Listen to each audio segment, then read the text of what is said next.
3 dae detox. Psalm 119 verse 35 tot 37 sê: Begelei my op die pad van u bevele, want daarin vind ek vreugde. Laat my hart na u bepalings neig en nie na winsbejag nie. Wend my oë daarvan af om na nuttelose dinge te staar. Hou my lewend op u paaie.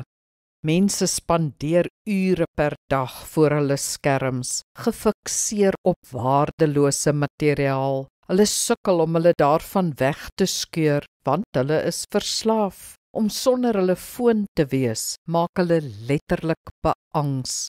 Oorweeg 'n digitale detox, om vir 'n tyd, byvoorbeeld 3 dae lank, die rekenaar, TV en foon af te skakel. Navorsing bewys dat dit stres, angs en depressie verminder, slaap en gemoedstemming verbeter en meer vervulling en tevredenheid bring. Wonderlik. Doen die volgende. Kies 'n periode waarin jy wil detox en laat weet jou vriende. 'n Gedeeltelike detox is om strenger grense in te stel. Kyk en antwoord 2 keer 'n dag jou boodskappe, maar hou die TV en rekenaar afgeskakel.